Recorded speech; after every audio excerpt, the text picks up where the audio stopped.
Welcome to Excellence Academy. Our subject for today is economics and the topic is production possibility curve, PPC. What do we mean by production possibility curve? This is a curve or graph that shows the possible combinations of commodities that can be produced in a given economy. The PPC actually goes a long way in telling us that in order to produce more of another commodity, the production of a particular commodity has to be sacrificed. It is also known as production possibility boundary, PPB. Now, there are three concepts of production possibility curve. Number one, total product. Total product refers to the total quantity of goods produced at a particular time as a result of the use of all the factors of production. This implies that all factors of production like land, labor, capital, and entrepreneur has to be combined in order to produce total quantity of goods at a particular time. The total product formula equals to AP times labor, which is average product, times the worker that are willing to work. Labor refers to the worker, so AP times labor. Example of this total product. If 15 men were employed in a farm and they produce 30 tons of cassava per person, calculate the total product.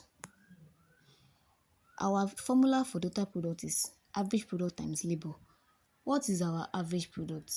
Our average product is 30 tons of the cassava, while the labor is the 15 men. They had the 15 men. So 30 times 15 is 450 tons of cassava. Then number two, we have the average product. Average product is the per unit of product produced by each labor or worker. And the formula for this average product is TP divided by labor. That is total product divided by labor. That is the formula for average product. Example of this average product. If 30,000 tons of cassava were harvested by 60 men in a farm on daily basis, calculate the total output, that is, calculate the average product. Average product equals total product divided by labor. The total product is the 30,000 tons of cassava divided by the 60 men employed. So 30,000 divided by 60, we have 500 tons of cassava. The third one is the marginal product. Marginal product is the additional product produced as a result of variable factors when all other factors are fixed.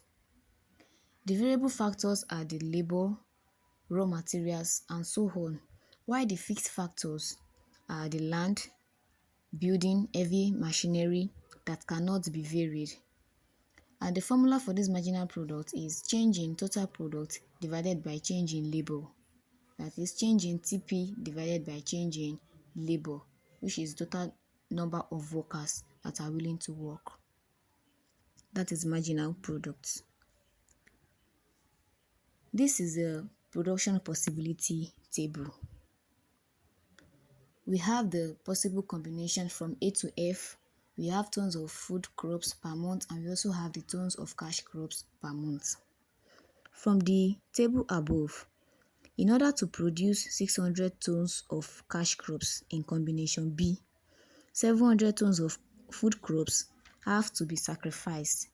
On the other hand, in combination E, 800 tons of cash crops has to be sacrificed in order to produce 700 tons of food crops.